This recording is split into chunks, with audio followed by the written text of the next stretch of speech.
This is 5 on your side at 4. Focused on you. Right now at 4, the Metro Sewer District is planning major upgrades at 2 of its wastewater treatment plants. One county councilman is worried the project could cost residents more than it's worth. Thanks for being here at 4. I'm Kay Quinn. And I'm Brent Solomon. The $900 million project will impact the district's plant locations in Bissell Point, in St. Louis, and in Lemay in South St. Louis County. Let's get over to 5 on your side's Travis Cummings. He's live downtown. Travis, what can you tell us about this project? Okay, Brent, with Project Clear, MSD says it'll be implementing new biosolid systems, replacing some of that century-old technology with new environmentally friendly processes. Now, this morning, we got this letter from St. Louis County Councilman Ernest Tracas, who believes that this project is going to do more harm than good. Let me tell you all about it. Tracas is concerned that MSD will force city and county residents to pay for the cost of construction. He's also worried that, quote, the increase in the volume of excrement burning will flood the already impacted air in nearby communities with greater odors. But staff at MSD argued that the new systems will significantly improve air quality, reducing emissions by 70%. They say there will be a bond issue that citizens can vote on, which gives them the option to take on costs now versus over time. They say the cost itself, however, is out of their control. This project is something that, while we at MSD know it's important, it's something that's required by our federal and state regulators. This is an upgrade that we have to make. We don't get to say yes or no to making these upgrades. And that's because air emission standards are changing. Yeah, and we're looking at the completion of this project in about 2029. Now, coming up at 5, I'll explain more of MSD's process, hear more from Tracas, and what this means for residents. We're live downtown. Travis Cummings, 5 on your side. All right, Travis, thanks. Charges filed today against a man police believe is connected to a shooting on Cherokee Street Saturday. Police say Darion Benton is one of the people seen holding a gun during Cinco de Mayo festivities before shots were fired. 2 people were injured. The St. Louis Circuit Attorney's Office issued assault charges against that man. Yesterday, police arrested a woman also seen in the pictures, but the Circuit Attorney's Office refused charges, saying there was a lack of evidence. Hours ago, Illinois State Police identified the final victim from last week's deadly pileup on Interstate 55. Police say Otto Medina Salazar, who is 58, and from Carthage, died in the May 1st crash caused by a dust storm south of Springfield. 7 people total died in the crash, including a man from Florissant. 37 other people were injured.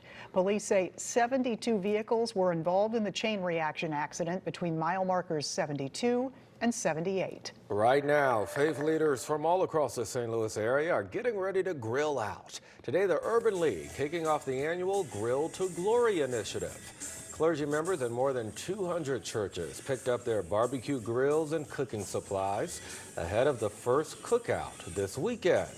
Besides a free meal, the program will provide valuable resources and information to the community. We went from 1 church to 22 churches, from 22 to 65, from 65 to 112. Last year, we had over 250 churches in the St. Louis metropolitan area. All right, Grill to Glory cookouts will take place every Saturday from 11 a.m. until 2 p.m. Again, it starts this weekend. All right, let's take a live look over downtown St. Louis. Get ready for some rain and storms over the next few days. Chief Meteorologist Scott Connell joining us with the Weather First forecast. Not an all-the-time rain, right, Scott? No, it's not a washout kind of scenario. In fact, the rain will come and go, and that's what we've seen today. Pockets of showers drifting through earlier.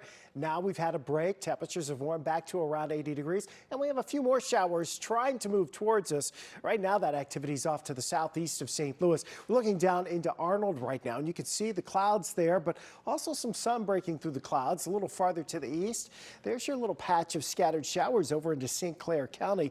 We look southeast of St. Louis. These are going to impact especially the metro east, but may clip into the metro area here in the next half hour to 35 minutes. Raining in Belleville. You have some rain that's just crossed 158 now, and it's working its way up Highway 15. So it's going to get into the metro east for sure. Probably scoots by downtown St. Louis and then into North St. Louis in the next 15 minutes. Farther to the south, a couple of little stray showers here and there.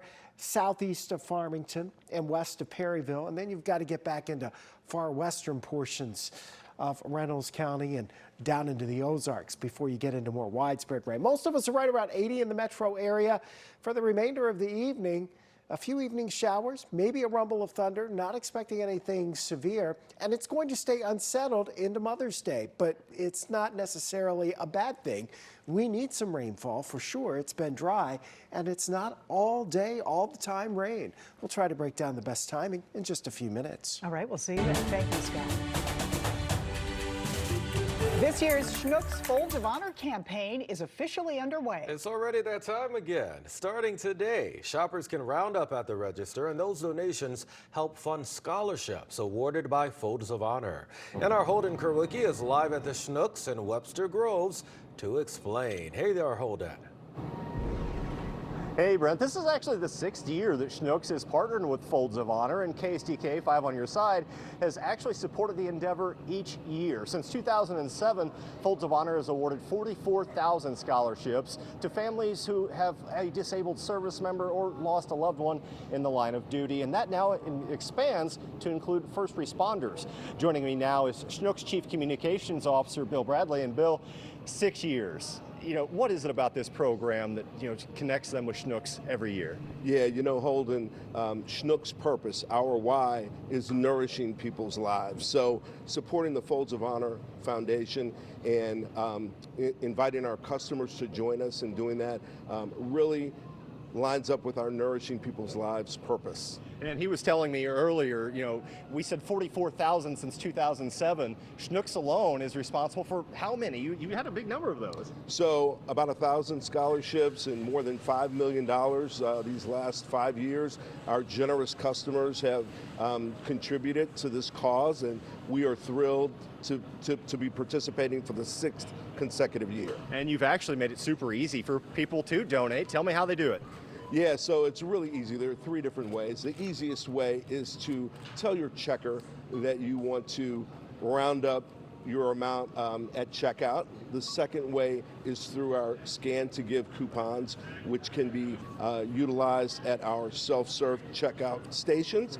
And then the third way is through the Schnucks Rewards app. Just go into account preferences and set up your donation preferences there. And you can donate your reward, sorry. Oh, you're fine. We are kicking off the campaign today. How long do people have to donate to this good cause? Now until May 30th, so 3 weeks. Come in and round up at the register. And on a personal level, your father was a first responder.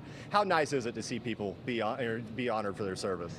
Yeah, my father was a St. Louis City police officer, so grew up in a law enforcement family, and for Folds of Honor to now extend that benefit to include first responders is personal to me. All right, I thank you for your time.